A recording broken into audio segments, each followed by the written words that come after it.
দীর্ঘ টানাপোড়েন, ঘরে বাইরে চাপ, রাজনৈতিক বাধ্যবাধকতা, শেষ পর্যন্ত পৃথক তেলেঙ্গানা রাজ্য গঠনে সায় কংগ্রেস ওয়ার্কিং কমিটি। মঙ্গলবার ওয়ার্কিং কমিটির বৈঠক শেষে আনুষ্ঠানিকভাবে জানিয়ে দেওয়া হলো পৃথক রাজ্য গঠনের প্রস্তাব পাঠানো হচ্ছে কেন্দ্রীয় মন্ত্রিসভার কাছে। কংগ্রেস ওয়ার্কিং কমিটির প্রস্তাব অনুযায়ী অন্ধ্রপ্রদেশের 10টি জেলা নিয়ে গঠিত হবে তেলেঙ্গানা। নতুন রাজ্যে 17টি লোকসভা আসন ও 119টি বিধানসভার আসন থাকবে। প্রথম 10 বছর হায়দ্রাবাদ, তেলেঙ্গানা ও অন্ধ্রের যৌথ রাজধানী থাকবে। তবে তেলেঙ্গানা ইস্যুতে কংগ্রেসকে কৃতিত্ব দিতে রাজি নয় বিজেপি। লালকৃষ্ণ আদবানির দাবি, এনডিএ আমলেই তেলেঙ্গানা গঠনের সিদ্ধান্ত নেওয়া হয়, কিন্তু জোট শরিকদের বিরোধিতায় তা কার্যকর করা যায়নি। রাজনৈতিক মহলের মতে নতুন রাজ্য গঠনের প্রক্রিয়া শুরু হলেও তা পূর্ণতা পেতে প্রায় 5-6 মাস সময় লেগে যাবে। পৃথক তেলেঙ্গানা রাজ্য হলে পৃথক গোর্খাল্যান্ডও দিতে হবে, দাবি ছিলই। সম্প্রতি এই দাবিতে প্রধানমন্ত্রী ও সোনিয়া গান্ধীর কাছে চিঠি দেন মোর্চা নেতারা। গোর্খাল্যান্ডের দাবিতে চলছে 72 ঘন্টার পাহাড় বন্ধ। এর মাঝেই মঙ্গলবার পৃথক তেলেঙ্গানা রাজ্য গঠনের প্রস্তাবে চূড়ান্ত শিলমোহর দেয় কংগ্রেস ওয়ার্কিং কমিটি।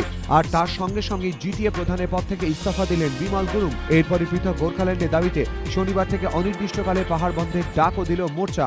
পাহাড়ে থাকা সমস্ত পর্যটক এবং স্কুলের ছাত্রছাত্রীকে শুক্রবারের মধ্যে পাহাড় ছাড়ার আবেদন জানিয়েছে মোর্চা। উত্তরবঙ্গ উন্নয়নমন্ত্রী গৌতম দেবের অবশ্য অভিযোগ, গোর্খাল্যান্ডের দাবিকে উস্কানি দিয়েছে কেন্দ্র।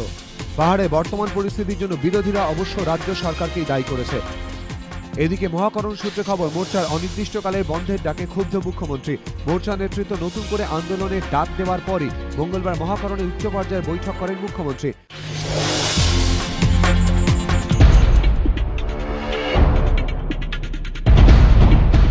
পাশে দাঁড়িয়েছিলেন আগেই, এবারে অনুব্রত মণ্ডলকে সার্টিফিকেট দিলেন মমতা বন্দ্যোপাধ্যায়। তৃণমূল সূত্রে খবর, মঙ্গলবার মহাকরণে দলীয় সাংসদদের সঙ্গে বৈঠকে অনুব্রত মণ্ডলের প্রশংসা করে মমতা বন্দ্যোপাধ্যায় বলেন, অনুব্রত মণ্ডল ভালো কাজ করেছেন। সেপ্টেম্বরে দুবরাজপুরের পুরসভা ভোট অনুব্রতই করবে।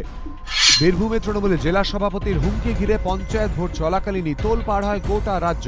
সমালোচনায় সরব হয় বিরোধীরা। জামিন অযোগ্য ধারায় মামলা রুজুর নির্দেশ দেয় আদালত। কিন্তু সমালোচনার মুখেও বিধানসভায় দাঁড়িয়ে অনুব্রতকে ক্লিন চিট দেন মুখ্যমন্ত্রী। এদিকে হুমকি কাণ্ডের পর অনুব্রত মণ্ডলের বিরুদ্ধে প্রকাশ্যে মুখ খোলেন বীরভূমের সাংসদ শতাব্দী রায়। অনুব্রত বিরুদ্ধে কড়া ব্যবস্থা নেওয়ার পক্ষেও সওয়াল করেন তিনি। এদিনের বৈঠকে সেই শতাব্দী রায়ের সামনেই অনুব্রতর প্রশংসায় পঞ্চমুখ হলেন দলনেত্রী।